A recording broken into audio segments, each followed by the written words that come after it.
क्या आपने कभी सोचा है कि अगर आप किसी की मदद करें और उसकी मुश्किलें बढ़ जाएं? आइए जानते हैं इस कहानी से कि ऐसा कैसे और क्यों होता है।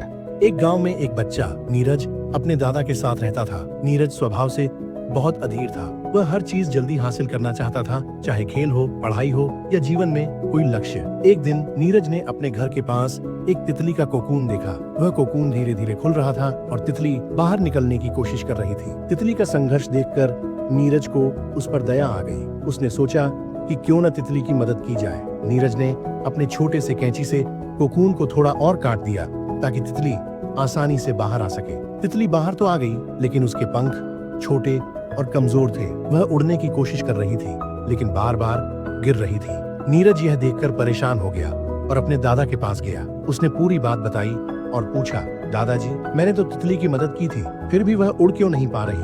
दादाजी की सीख। दादाजी मुस्कुराए और बोले, बेटा, तितली के लिए कोकून से बाहर निकलने का संघर्ष बहुत जरूरी होता है। जब वह खुद कोशिश करती है तो उसके पंखों की मांसपेशियां मजबूत होती हैं और उसमें उड़ने की ताकत आती है। तुमने उसकी मदद करके उसका संघर्ष छीन लिया और इसी वजह से वह उड़ने लायक नहीं रही। नीरज ने हैरानी से पूछा, तो क्या हमें किसी की मदद नहीं करनी चाहिए? दादाजी ने जवाब दिया, मदद जरूरी है, लेकिन यह समझना और भी जरूरी है कि कब और कितनी मदद करनी चाहिए। किसी को उसकी लड़ाई खुद लड़ने देना ही असली मदद होती है। नीरज का बदलाव। उस दिन के बाद नीरज ने जीवन के संघर्षों को सकारात्मक रूप से लेना शुरू किया। उसने हर चुनौती का सामना खुद करना सीखा। जब भी उसे कोई कठिनाई होती, वह तितली की कहानी याद करता और खुद को मजबूत बनाता। धीरे धीरे नीरज एक ऐसा इंसान बन गया जो खुद पर भरोसा करता था और दूसरों को भी उनके संघर्षों में प्रेरित करता था। मोरल जस्ट, जीवन में हर संघर्ष का